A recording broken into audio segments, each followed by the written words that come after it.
Hey there, everyone. This is Dana Shea, inspirational speaker, author, and the host of Real Relationship Talk.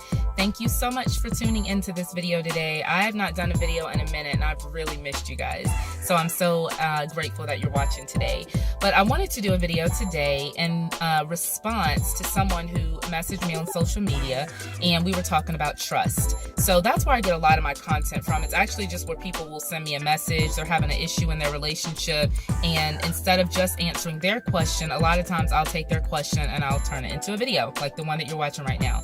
So this woman actually reached out to me because her husband had been unfaithful and she was having a really hard time trusting him. And so she talked about how this situation happened a while ago, and even though she's really wanted to trust him, she just can't seem to do it.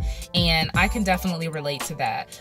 For those of you who do not know my story, this is not the video necessarily to get into all of that, but just suffice it to say that I have been on both ends of the story. I've been someone who broke trust, and I've been someone who has had my trust broken. So I can definitely relate as the offending spouse and as the offended spouse. So today I'm going to talk to both. And when I say spouse, you know, I deal with married couples a lot, but you can still glean some knowledge and wisdom from this if you're in a committed relationship. So I might use the word spouse and partner interchangeably. Okay? All right, great.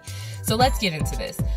First of all, trust is probably the most delicate, precious attribute, characteristic, if you will, of any relationship.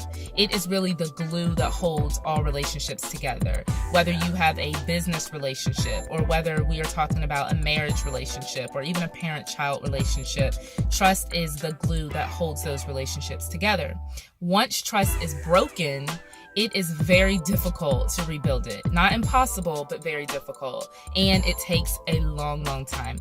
So I just want to preface this video by saying that if you're an impatient person, or if you think that this is going to happen overnight, or if you think it's going to be easy, you're fooling yourself and you're actually setting yourself up for defeat before you even get started.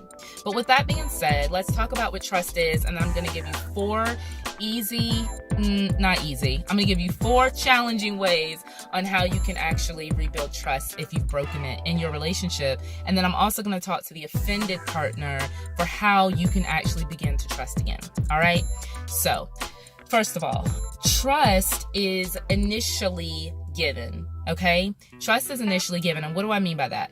When we meet someone, let's say you're meeting a perfect stranger, you are going to develop some judgments about that person. You know, we all say don't judge, don't judge. That's baloney. We all judge all the time, okay? If you meet somebody, for me, for example, I like to travel. So if I'm on an airplane, I'm super friendly, so I'm always talking to the person next to me. So if I'm talking to the person next to me and, you know, I'm vibing with them and I'm like, wow, we've got a connection. You know, we're sharing pictures. We might be sharing stories, whatever it might be. We're just getting to know each other. Well, let's say I have to get up and use the restroom. Well, I don't feel bad or scared about leaving my purse on the floor because I feel like I can trust this person.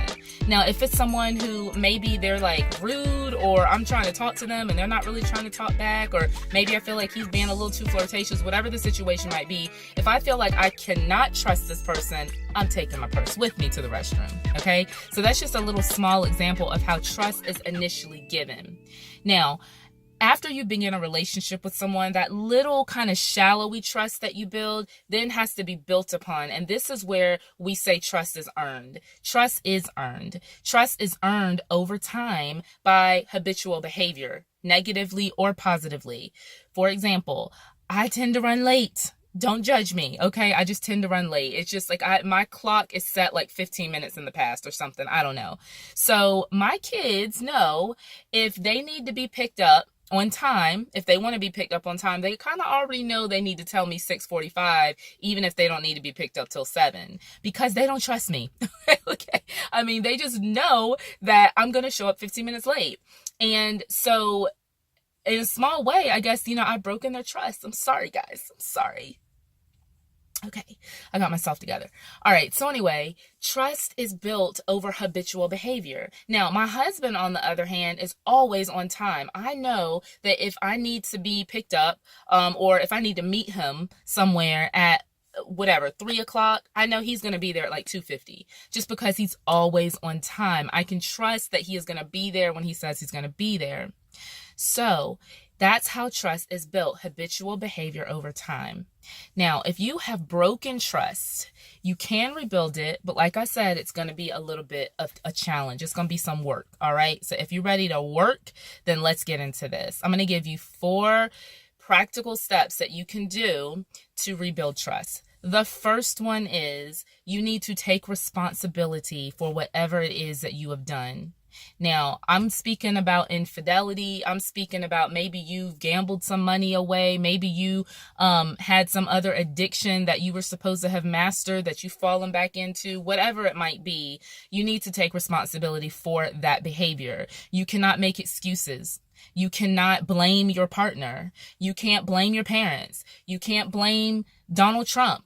I mean, you just can't. You can't blame everybody for what you decided to do. You have to take responsibility for your actions. That is first and foremost. The second thing is you need to address any questions that your partner asks you. And you need to address those questions honestly, okay?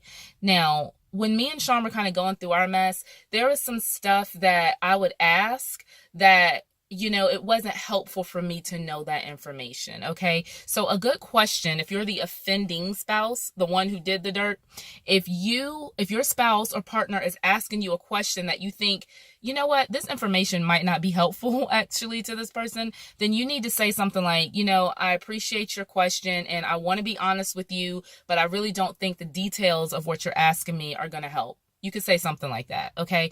But you need to be willing to address the questions. You can't just be like, nah, I ain't answering that. That was a long time ago. That was in the past. You can't do that. You have to be willing to address the questions that your partner asks you, okay? So first we're going to take responsibility. Then we're going to address the questions that are being asked. The third thing you're going to do is you're going to listen. All right. This is not the time for you to be talking about everything that your spouse did wrong and everything, all the reasons that you did what you did. It's kind of going in line with taking responsibility. But you need to not only listen, but you need to listen with understanding.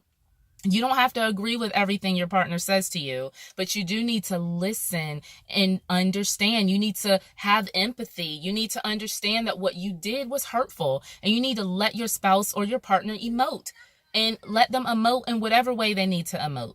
But you need to learn how to listen.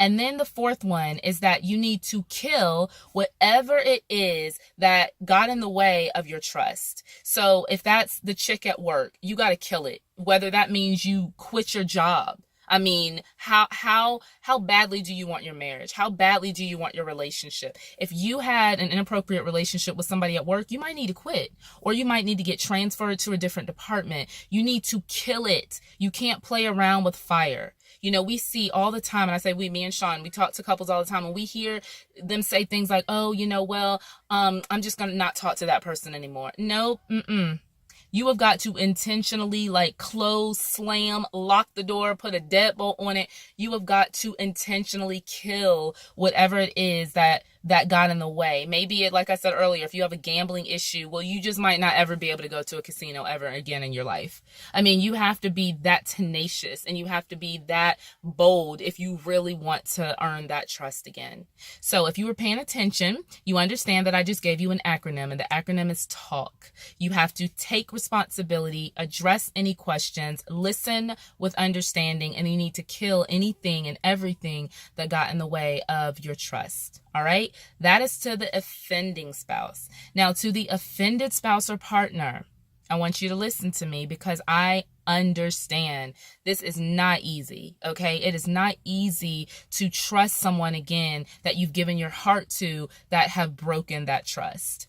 But I do want to let you know it's possible. And even though that person has to earn your trust, eventually you're going to have to give them a little bit too. You have to give a little bit, take a step back, see how they do with it, and then allow them to begin those habitual behaviors over time. Allow them to begin to show you that they can be trusted. They can't show you that they can be trusted if you never give them an opportunity to. You are going to have to get into a place where you say, I'm either going to try again or I'm out.